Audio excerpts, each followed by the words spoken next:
Assalamualaikum warahmatullahi wabarakatuh dan selamat siang. Waalaikumsalam warahmatullahi wabarakatuh. Siang. Oke. Jadi kita di sini tujuan kita di sini untuk bimbingan kelompok. Sebelumnya saya mau mengucapkan terima kasih kepada teman-teman sekalian karena sudah mau mengikuti proses bimbingan kelompok ini.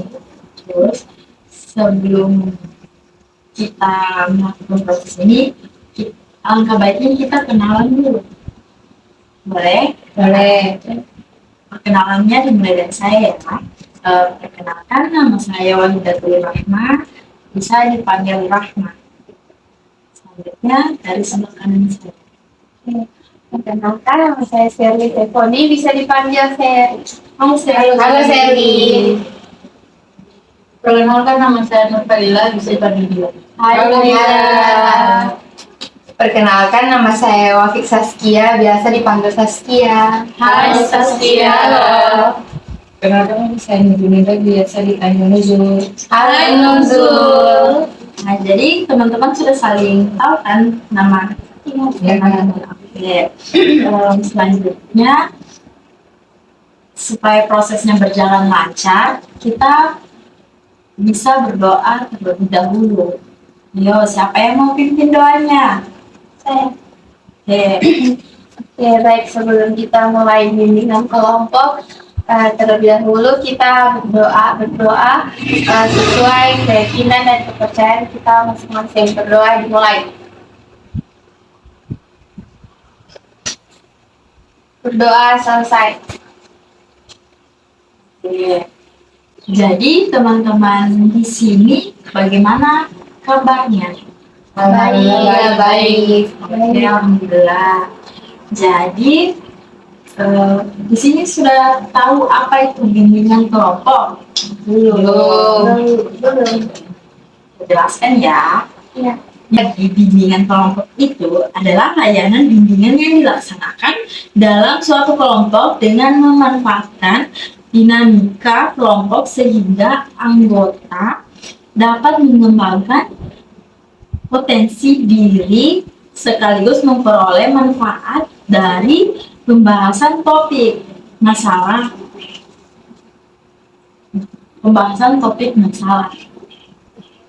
Lanjut, di dalam bimbingan kelompok ini dia memakai 3 asas. Yang pertama yaitu kesukarelaan, yang kedua itu keterbukaan, dan yang ketiga itu kerahasiaan. Jadi yang saya jelaskan yang pertama dulu, apa itu kesukarelaan? Asas kesukarelaan ini dimana kalian datang kemari tanpa adanya paksaan dari orang lain. Yang kedua yaitu keterbukaan, di mana kalian di sini harus terbuka untuk menceritakan permasalahan apa yang kalian alami. Yang ketiga yaitu asas kerahasiaan, di mana kalian tidak usah takut untuk menceritakan permasalahan yang kalian tersebut karena sudah pasti saya akan menjaga dan tidak akan menyebarkan ke orang lain. Sudah dimengerti? Mengerti. Oke, lanjut. Saya lihat ini ada sudah yang mengantuk. Jadi bagaimana supaya menghidupkan suasana, kita main game dulu. Iya. Oke. Dan itu ketika saya bilang ayam, kalian harus menepuk 1 kali. Ketika saya menyebut titik, tepuknya 2 kali. Dan ketika saya bilang bebek, kalian menepuknya itu harus 3 kali. Kalian paham? Paham. Oke. Kita contoh 1 kali ya. Coba 1 kali. Bebek. Bebek 3 kali. Sudah dimengerti? Sudah. Jadi langsung aja ya. Titik. Ayam titik. Bebek. Bebek ayam. Kenapa 5? Ayo, kalau yang terakhir ya. Eating bebek ayam. Oke. Sudah segar? Sudah. Sudah. Alhamdulillah. Jadi karena kita sudah main game tadi, kita langsung saja masuk ke pembahasan ini. Jadi dari teman-teman, siapa yang mau duluan untuk menceritakan masalah apa yang sedang dialami? Saya. Jadi permasalahannya saat itu saya kurang tahu mengatur waktu. Saya kurang tahu mengatur waktu. Jadi biasa saya kayak bukan terlibat sih, kayak waktu itu tuh kayak terbuang sia-sia. Jadi perasaannya itu gimana jadi waktu? Oke, lain. Permasalahan yang sering saya alami itu prokrastinasi akademik, sering menunda kerjaan. Itu hampir sama aja sih dengan menunda waktu, cuma dia lebih ke kerjaannya. Oke, lanjut. Masalah yang saya alami itu, tidak tahu kenapa akhir-akhir ini saya sering lupa-lupa. Jadi lupa. Iya, Sebelumnya enggak lupa. sebelumnya ya ada, cuma mungkin waktu kelelahan sih. Jadi kelupaan. Selanjutnya kecanduan gadget. Kecanduan gadget. Jadi tadi kita sudah mendapatkan 4 permasalahan. Yang pertama itu manajemen waktu, menunda pekerjaan, suka lupa-lupa, dan kecanduan gadget. Jadi saya minta keputusan teman-teman yang mana permasalahan yang paling urgent untuk kita selesaikan terlebih dahulu. Jadi sampai pada teman-teman. Saya, Yang dulu ini yang mana yang pertanyaan? Ya, Saskia. kalau menurutku sih dia, karena dia kayak kecanduan gadget itu kan mungkin ada lebih banyak. Yang lain? Saya juga sama seperti yang di sebelah saya itu Saskia, yaitu kecanduan gadget. Sama kayak teman-teman kecanduan gadget, karena itu saya rasa berbahaya sih karena berdampak ke kesehatan.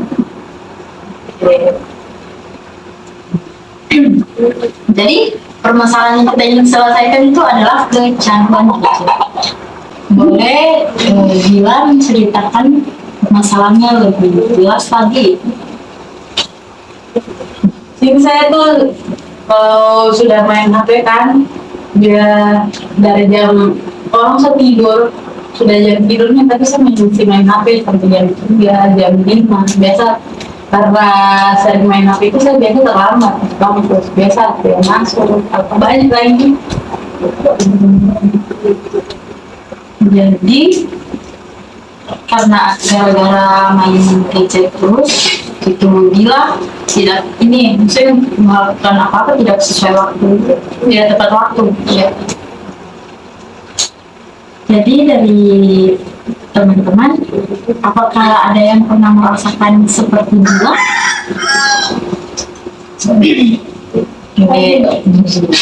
Kalau masalah untuk kecanduan gadget pernah sampai 1 hari itu saya tidak tidur. Tapi kalau untuk akademik itu masih tetap terjalan, tapi kalau untuk pemikiran posibilitas Saya juga pernah kayak Bila kemarin, saya kecanduan gadget, tapi dalam 1 hari itu saya main game terus dari pagi sampai malam sampai pagi lagi. Cuman itu pas libur. Kalau untuk hari-hari biasa saya kayak dijadwalkan dan mainnya itu kayak mungkin dari jam sekian sampai jam sekian, sama main terus belajar terus tidur gitu. Lalu kalau saya waktu pas saya kecanduan gadget itu saya hampir sama kayak Saskia, saya itu main game terus. Waktu itu saya kayak pulang sekolah itu saya langsung bermain game, jadi saya lupa untuk makan. Kira-kira menurut kalian penyebab dari kecanduan gadget itu apa? Kalau saya sih penyebab penyebab. Kalau untuk masalah kemarin kan penyebabnya itu kan kemarin pas saya kecanduan gadget itu di saat orang pas tren-trennya main game. Nah di situ terus sama saya juga kurang memiliki waktu sih. Selain Saskia ada lagi? Ya, mungkin penyebab kecanduan gadget itu karena kurangnya kontrol diri. Kita pasti main-main HP terus itu lupa sudah ini waktunya makan, waktunya tidur, jadi kontrol diri kita itu rendah. Kak, kalau dari saya, karena waktu itu yang saya alami itu kan bermain game. Jadi saya itu saya rasa kayak saya kayak ketagihan dengan gamenya ini. Makanya saya main terus sampai lupa. Maka Jadi kita sudah mendapatkan 3 penyebabnya. Jadi dari Bila sendiri, menurut Bila penyebabnya Bila kecanduan gadget itu dari mana? Karena kurang kontrol diri sih, karena main game, kadang main sosmed gitu kan, kita sering buka HP kan. Dan kalau sudah ada yang seru kita nonton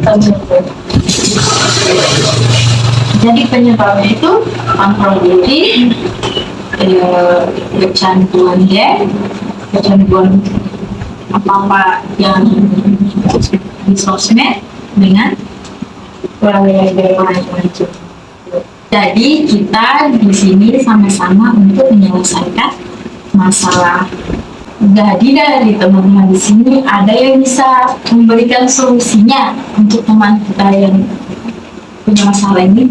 Saya lanjut Saskia. Seperti yang saya sebutkan tadi kan, kan saya sempat itu kurangnya manajemen waktu dalam kecanduan gadget tadi. Nah, kemudian pas di situ saya kayak ada kan yang saya buka sama nonton di YouTube kan, di situ cara dia mengatasi kecanduan gadget itu dia kayak membuatkan jadwal untuk kayak dari jam sekian sampai jam sekian menggunakan HP, terus jam sekian sampai jam sekian untuk makan, terus jam sekian untuk istirahat. Itu kita membuatkan jadwal untuk penggunaan handphone. Jadi kesimpulannya kita harus Membuat jadwal. Oke. Ada lagi? Baiklah, salah satu solusi untuk mencegah kecanduan gadget dari saya itu banyak-banyak melakukan aktivitas di luar rumah. Atau tidak, kita hapus aplikasi yang membuat kita candu. Misalnya kayak kau suka sekali buka salah satu aplikasi yang tren itu kayak TikTok, kau hapus dia supaya kau lebih fokus ke aktivitas harimu. Jadi kesimpulannya itu harus kayak hilangkan apa yang bikin kita candu, gitu. Kecanduan. Oke. Apa masih ada lagi? Terus? Jadi kesimpulannya solusi dari masalahnya Dila itu mungkin lebih harus mengurangi pegang HP, maksudnya kayak boleh tapi Dila juga harus kayak punya jadwal gitu ya untuk pegang HP supaya itu Dila juga bisa atur waktu sekian jam begini saya harus masuk kuliah, jam begini saya harus makan kayak gitu. Terus juga kalau memang Dila rasa berat ya Dila bisa juga ambil solusi dan dulu harus kayak hapus itu yang bikin Dila kecanduan gitu, atau tidak Dila bisa bisa melakukan aktivitas yang lain gitu supaya tidak berpatokan di HP. Bila bisa jadi tanggapan dari Bila untuk solusi yang teman-teman berikan tadi Ya, mungkin bisa lah nanti saya coba solusi yang diberikan ini. coba ya, mesti coba karena itu kecanduan gadget itu sangat dampaknya itu sangat buruk gitu. Jadi dari proses bimbingan kelompok tadi bagaimana kesan dan pesan dari teman-teman? Apakah ada yang ingin memberikan kesan dan pesannya terlebih dahulu? Iya. Oke. Mungkin kesan dan pesan yang saya ikuti dari proses bimbingan kelompok ini, apa namanya, yang pernah saya rasakan kan, yang sudah pernah saya lewati dari permasalahan gila bisa menjadi apa namanya, solusi untuk permasalahan yang dialami sekarang. Jadi bisa membantu. Iya, bisa membantu. Untuk perasaan Gila sendiri bagaimana? Pesan saya dengan mengikuti bimbingan kelompok ini, saya sangat bangga dan saya senang mendapatkan solusi-solusi dari teman-teman saya.